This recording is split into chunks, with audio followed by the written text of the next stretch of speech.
Capítulo 35. Lições tiradas das parábolas. Foi-me mostrado que a parábola dos talentos não tem sido plenamente compreendida. Esta importante lição foi dada aos discípulos para benefício dos cristãos que viveriam nos últimos dias. E estes talentos não representam meramente a capacidade de pregar e instruir pela palavra de Deus. A parábola aplica-se aos recursos temporais que Deus confiou a seu povo. Aqueles a quem foram dados os 5 e os 2 talentos negociaram e duplicaram aquilo que lhes fora dado em depósito. Deus exige que os que possuem bens aqui ponham seu dinheiro em giro para ele, ponham-no na causa para espalhar a verdade. E se a verdade habita no coração do recebedor, ele também, com os seus recursos, ajudará a enviá-la a outros. E por meio de seus esforços, sua influência e seus meios, outras pessoas abraçarão a verdade e começarão, por sua vez, a trabalhar para Deus. Vi que alguns dentre os que professam ser seu povo são como o homem que escondeu talento na terra. Impedem que seus bens sejam de proveito na causa do Senhor. Pretendem que os mesmos lhe pertencem e que eles têm o direito de fazer o que lhes aprouver com o que é seu. E não se salvam pessoas mediante cuidadosos esforços de sua parte com o dinheiro de seu senhor. Os anjos fazem um fiel relatório da obra de todo homem, e ao ser feito juízo sobre a casa de Deus, registra-se a sentença de cada um junto ao seu nome, e o anjo é comissionado a não poupar os servos infiéis, mas a derribá-lo no tempo da matança. E o que lhes fora confiado em depósito lhes é tirado. Seu tesouro terrestre é então dissipado, e perderam tudo. E as coroas que poderiam haver usado caso tivessem sido fiéis, são colocadas na fronte dos que foram salvos pelos servos fiéis, cujos recursos estiveram constantemente em giro para Deus. E cada um que foi salvo por intermédio deles, acrescenta estrelas à sua coroa de glória, aumentando-lhes a recompensa eterna. Foi-me mostrado também que a parábola do mordomo infiel nos deve ensinar uma lição. Granjeai amigos com as riquezas da injustiça, para que, quando estas vos faltarem, vos recebam eles nos tabernáculos eternos. Lucas capítulo 16, verso 9.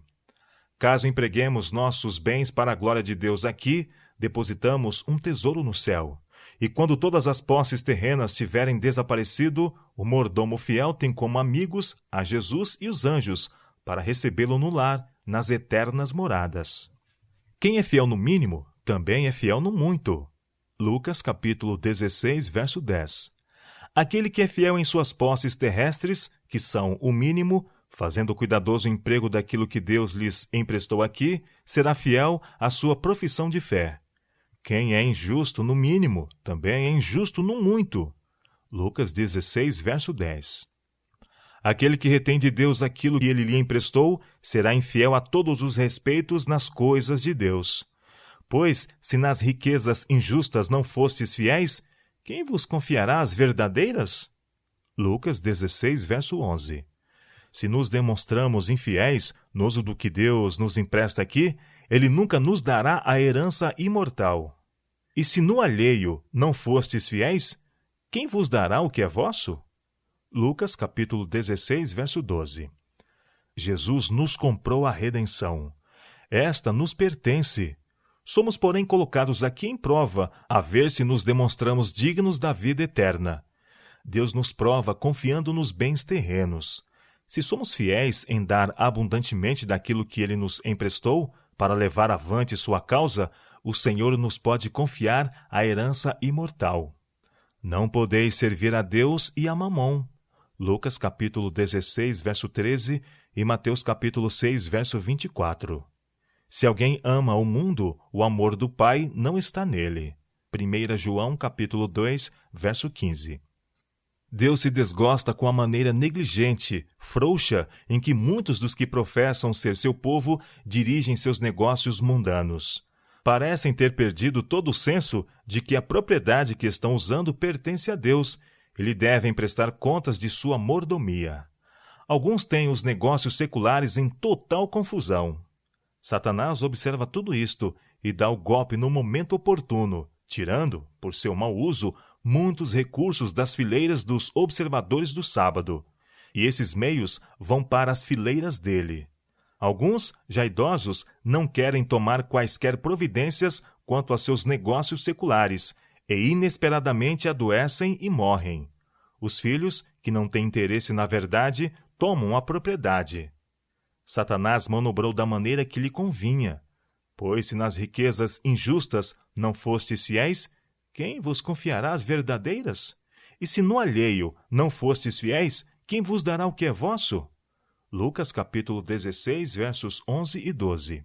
Foi-me mostrado o terrível fato de que Satanás e seus anjos têm tido mais que ver com o uso da propriedade do povo que professa ser de Deus do que o próprio Senhor.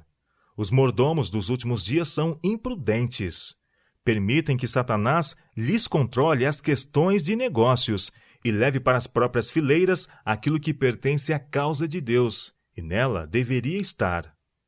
Deus observa vocês, mordomos infiéis, e os chamará às contas. Vi que os mordomos de Deus podem, mediante fiel e cuidadosa administração, manter seus negócios neste mundo ordenados, exatos e corretos. E é especialmente privilégio e dever dos idosos, dos fracos e dos que não têm filhos colocarem os recursos de que dispõem onde eles possam ser empregados na causa de Deus, caso eles sejam subitamente tirados. Mas vi que Satanás e seus anjos exultam ante o êxito que obtém nesse assunto. E os que devem ser sábios, herdeiros da salvação, quase deixam voluntariamente o dinheiro de seu senhor escapar-lhes das mãos para as fileiras do inimigo. Por esta maneira, fortalecem o reino de Satanás e parecem sentir-se muito sossegados